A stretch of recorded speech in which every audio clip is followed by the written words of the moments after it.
Hello tout le monde, j'espère que vous allez bien. Aujourd'hui on se retrouve pour une nouvelle vidéo qui sera une vidéo et si Sasha Banks aurait été présente à SummerSlam 2021. Grâce à l'absence de Sasha Banks, il y a eu le retour de Becky Lynch qui est devenue ensuite championne de SmackDown. Mais à la base, ça devait être Bianca Belair contre Sasha Banks. Donc à ce qu'il me semble, on ne sait pas pourquoi Sasha Banks n'a jamais été présente lors du show.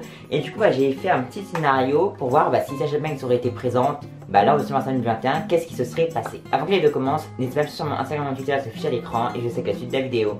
Donc on sait que son absence a pu ramener de belles choses, donc par exemple le retour de Becky Lynch qui devient championne de SmackDown, le début de la rivalité entre Becky Lynch et Bianca Belair qui s'est terminé lors de SummerSlam 2022, des super matchs comme à WrestleMania ou à Crown Jewel le triple menace. Et donc là on va faire comme si Becky Lynch n'avait jamais fait son retour, il y aurait eu Sasha Banks, Bianca Belair dans un vrai match de 4 à la hauteur de WrestleMania 37, sauf cette fois-ci à SummerSlam pour le titre féminin de SmackDown. Donc déjà Bianca Belair ne se serait pas fait squash par Sasha Banks, pas comme Becky Lynch l'a fait. Et j'ai mis que Sasha Banks deviendrait championne de SmackDown. Parce qu'en soit Bianca Belair elle a perdu face à Becky Lynch. Donc que ce soit Becky ou Sasha, je pense qu'elle aurait perdu le titre de toute manière.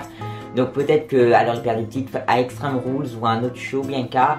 Mais je pense que Sasha Banks serait devenue championne de SmackDown. Donc là mon scénario il se présente comme dans toutes mes vidéos quand je fais un truc d'imagination. C'est pay-per-view par pay-per-view. Et donc là le prochain show c'était Extreme Rules. Et j'avais mis une revanche entre Sasha Banks et Bianca Belair en Extreme Rules match. Comme ça on aurait eu deux Extreme Rules match lors du pay-per-view parce qu'on a eu que Finn Balor contre Roman Reigns en Extreme Rules. Donc là on aurait eu deux matchs un peu violents entre guillemets. Et je me dis que Sasha Banks aurait conservé. J'ai tout fait pour éloigner Becky Lynch parce que je pense que Becky elle aurait fait son retour du côté de Raw pour le titre de Charlotte Flair ou même de Rhea. Ensuite pour Crown Jewel j'ai mis qu'elle allait affronter Toni Storm qui avait fait ses débuts très récemment du côté de SmackDown. Et je pense que ça aurait pu être un super match Toni Storm Sasha Banks. Et en plus ça aurait mis Toni Storm en avant, peut-être qu'elle ne serait pas partie même si on sait qu'elle est partie parce que à l'époque de WWE il virait en masse les catcheurs. Pourquoi pas Toni Storm qui gagne un Fatal 4-Way pour affronter Sasha Banks lors de Crown Jewel. Sasha Banks qui serait heel du coup à la fin des Faces. Le show d'après c'est Survivor Series. Et là on a Sasha Banks, Becky Lynch en 1 contre 1. Donc championne de Raw contre championne de SmackDown.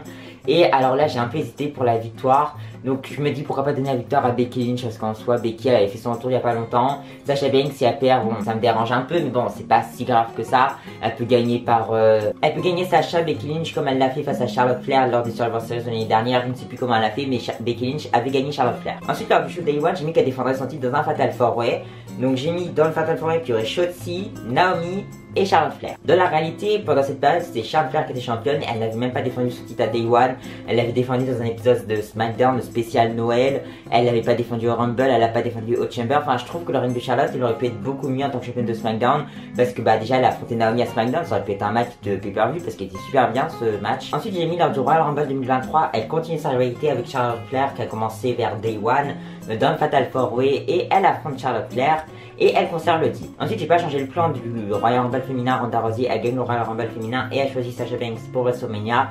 Parce qu'en soi je pense que Becky Lynch et Ronda Rousey ils voulaient quand même le faire WrestleMania Hollywood. Comme ça on aurait quand même eu d'autres Becky Lynch Bianca Belair avec ce super match. J'ai un peu copié WWE sur la construction de la storyline parce que j'ai mis à Elimination Chamber il y a Sasha Banks et Charlotte qui sont ennemis, qui vont faire alliance pour affronter Naomi et Ronda Rousey. Et ensuite c'est WrestleMania et donc elle affronte Ronda Rousey. Mais j'ai oublié de vous dire pour Elimination Chamber, je pense que la gagnante, je pense que Naomi et Ronda Rousey vont battre Charlotte Flair et Sasha Banks. Et ensuite à WrestleMania, soit elle perd le titre face à Ronda Rousey, ou soit j'ai mis elle conserve d'une manière assez bizarre comme elle l'a fait Charlotte Flair cette année à WrestleMania.